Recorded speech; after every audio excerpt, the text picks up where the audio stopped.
This is the To Health With That Naturally Healthy in No Time podcast for big health topics taken in small bites. I'm your host, naturopathic Dr. Amy Newsel, and this is Season 1, all about the MTHFR mutation.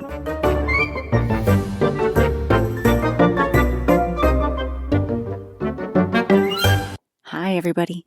Today we're going to talk about glutathione and MTHFR. Glutathione is called the master antioxidant, and generally in medicine it takes a lot for something to get such a high-flying label, but glutathione has managed it. Naturally, since it's so vital, the MTHFR polymorphism messes with it. So what is glutathione? Glutathione is a very small protein that's present in high levels in every cell in your body. It's just as common in your cells as glucose, which is absolutely vital. That's actually the basic cellular fuel. It's made of 3 amino acids, glycine, cysteine, and glutamic acid, and at the most basic level, glutathione is an antioxidant. It's also the antioxidant of the antioxidants, the only antioxidant of antioxidants. If you're not familiar with antioxidant function, basically there's these reactive species called free radicals, which is my favorite medical term ever. Free radicals basically steal electrons from stable molecules, making them unstable.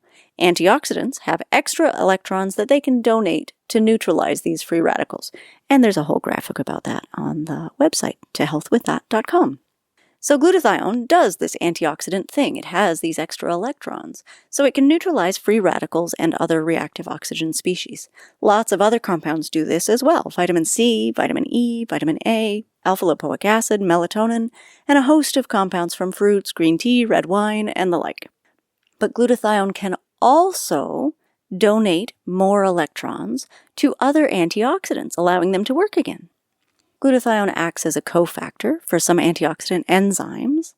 It takes mercury out of your cells and the cells in your brain, which is a really big deal, and that matters for neurodegenerative disorders like Alzheimer's or Parkinson's. And it also helps eliminate mercury and persistent organic pollutions from the body, which is also a big deal because very few things do. Glutathione conjugation is one of the 7 phase 2 liver reactions that helps to eliminate toxins. Glutathione is really involved in cell reproduction and also cell death, both of which are vital for cancer prevention. Glutathione is really important for mitochondrial function, and remember your mitochondria are your cellular powerhouses and arguably the source of most of your energy as a human. So you want them to be working. Because glutathione is involved in so many critical body processes, it's also a key factor in many diseases, and it may potentially be useful in the treatment of some of these diseases. I've gone through a list of the diseases on the website and highlighted in red the diseases that also have a high association with MTHFR polymorphisms.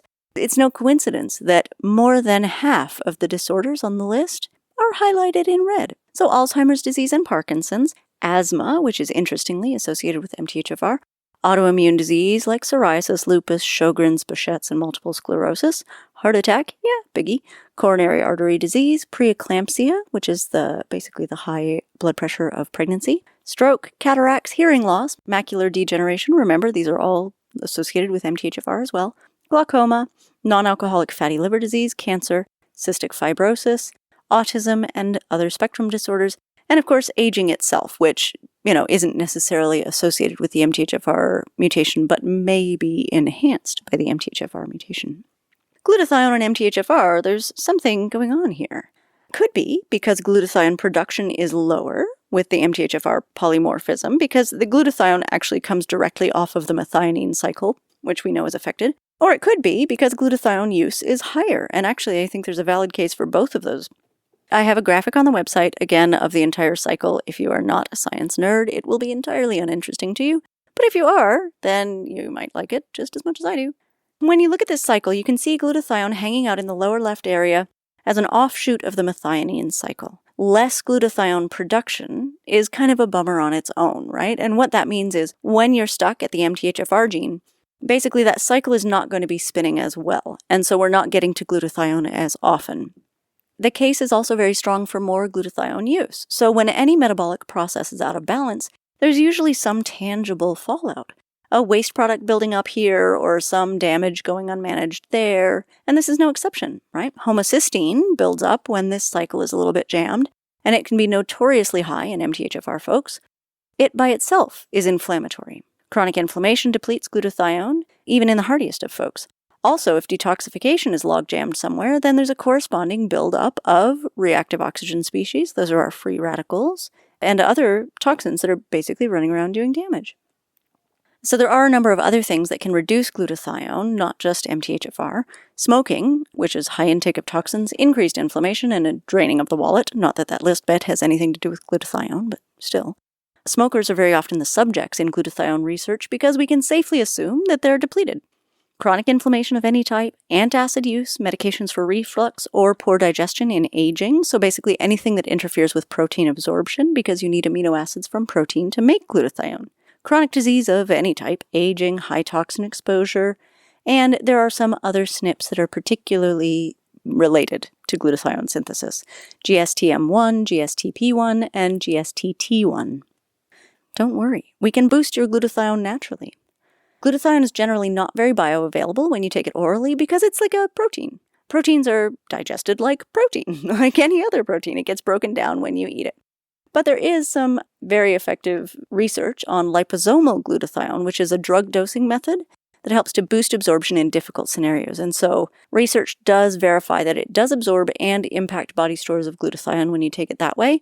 But that is, however, reflected in the price of the product. There's also N-acetylcysteine. It's a supplement you can find in even the most basic health food stores that delivers cysteine, which is the rate-limiting step in glutathione production. Should be taken on an empty stomach so as to not compete with other proteins that you're eating at the moment. NAC is also gaining popularity for use in conventional medicine, especially to treat damaged livers. Whey protein, widely available. I mean, you can get this at Walmart. It's a great source of cysteine and can boost your glutathione production in an easy and cost-effective way. It is dairy product, so it might not be appropriate in dairy sensitivities, but otherwise it's a very easy delivery of cysteine. Omega-3 fatty acids. By dint of decreasing inflammation, basically those good fats help to boost available glutathione because less of it's being used. Other antioxidants likewise, right? If you're taking other antioxidants, then more of your glutathione is available for other things because those antioxidants are picking up some of the slack. B vitamins, especially riboflavin, which you'll notice is actually a cofactor in glutathione synthesis, but also folate, B12, B5, everything that helps that methionine cycle to work. You should be taking the B vitamins together, and if you're unclear about why, either listen to last week's podcast or read the article that's linked in to healthwiththat.com. Also, sulfur-rich fruits and veggies. In theory, this is because cysteine is a sulfur-containing amino acid, and so sulfur-rich fruits and veggies are usually high in cysteine.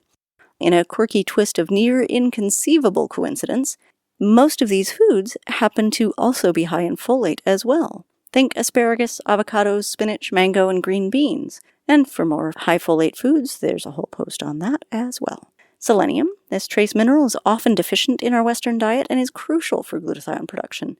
You can get your daily dose from 3 Brazil nuts, which is super efficient. Broccoli and other brassica veggies. So if there's a superfood, broccoli is pretty much it. The brassica family includes broccoli, cauliflower, kale, Brussels sprouts, and cabbage. And they are all rich sources of something called sulforaphane, which boosts glutathione along with doing a host of other amazing things. For best results, eat the vegetables raw or lightly steamed. Don't store them in the freezer or buy frozen varieties because that degrades some of the sulforaphane. And add a tad of powdered mustard seed during heating to boost sulforaphane content. There's some other things as well. Turmeric, which is a potent anti-inflammatory. Green tea, potent antioxidant, have both been shown to increase glutathione levels. Also, rosemary, ginkgo biloba, milk thistle, and, interestingly, fresh fruit and vegetable juices have shown some impact. So all is not lost with the glutathione situation. There are a lot of MTHFR-related conditions where you might want to consider supplementing something to boost your glutathione. Or if you're in a situation where you suspect your glutathione might be compromised because you have, say, MTHFR and toxin exposure at work, or something like that. Also, if you're having some more serious MTHFR symptoms, right, like extreme fatigue or something in that area, then glutathione could be a great option for you. So thanks for listening, and check out the website To Health With That for all of the show notes and more helpful resources. See you next week.